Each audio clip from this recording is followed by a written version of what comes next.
Hey viewers, how you going? So, you're in the market for a new ute, dual cab ute specifically. So, like I was just a couple of weeks back, when I had to get rid of well, I didn't have to. I wanted to get rid of my PK Ranger, which I'd had since 2010, and it's now January 2026.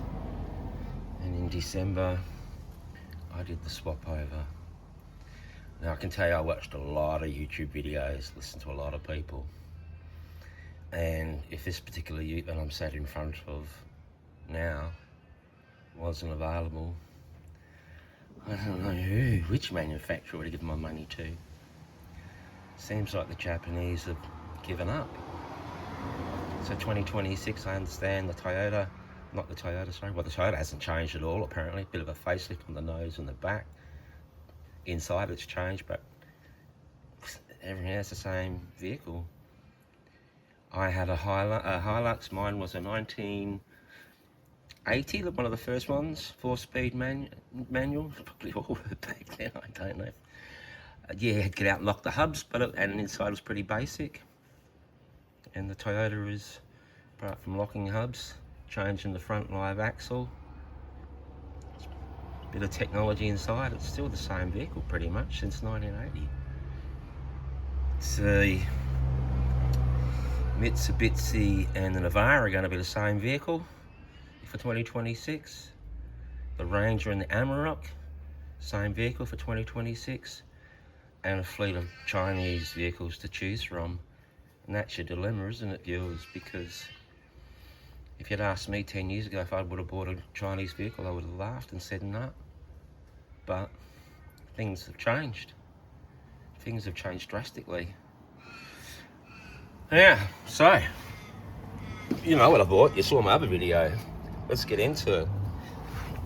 If you ever get told on all the review shows on YouTube, review shows, all those people that are reviewing the cars, and then they tell you what you got to get a Hilux because it's known, and you don't really want the luxury because you'll get this dirty. Fubar to you, I say. So from my 1980 Hilux to my 2010 Ranger to 2025 GWM Cannon Alpha.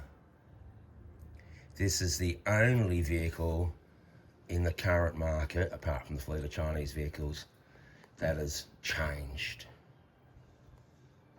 And it's, you know, like, go on YouTube, look at the Australian videos and see what this vehicle can do. I don't need to show you bashing around a four-wheel drive track.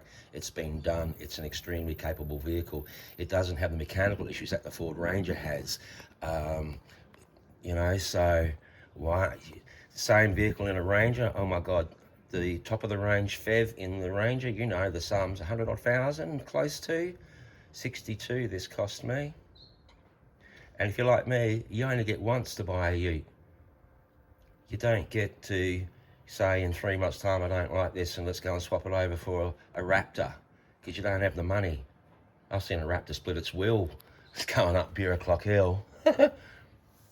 Anyway, so it's got to be a 5-minute video. We're coming up to 4 minutes. Oops. Oh, that's it. Sorry about this little bit. Never mind. You'll have to get used to that because I'm not going to edit this thing. Can't be bothered. More sounds to turn off. I've got a minute. So the accident avoidance stuff, all the cars going in front of you and behind you. Do you want the beeps for that?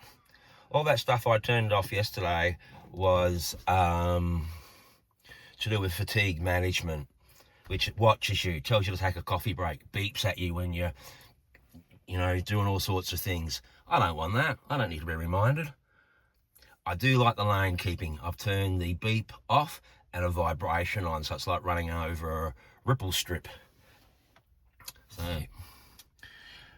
like I said before, first thing I do when I go for a drive is I turn the driver monitoring system off. So that little camera over there can go away. It still comes up every now and again and tells you that, oh, you've turned me off. But it doesn't go beep, beep, beep. Not drive mode. Here we go, fatigue driver reminder. I think that's telling you to have a coffee every 5 minutes. Into sounds. by pressing here, over to here. Takes you a while to get used to this. It's new technology. I'm 60, so it took me a while, but once you get used to it, it's good. And you can do it while you're driving. Sound systems.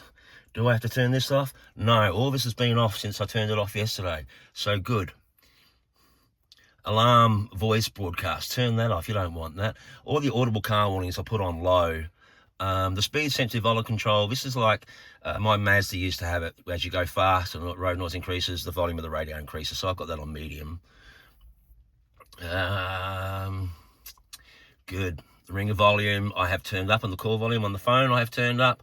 All the other volumes, media volume I've turned off, voice volume I've turned down to there, navigation volume down there, all low. I don't need the voice telling me, turn left at the next roundabout every 30 seconds. In the next roundabout, continue on your journey. I don't know all that shit, so you can turn that off.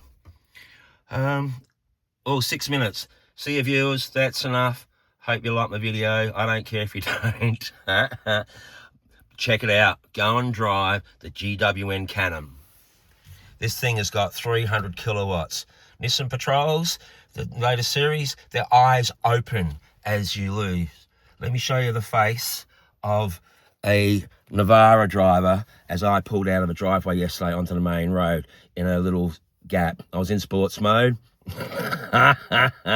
His face was, yeah, guys, check it out. Don't do that on a test drive.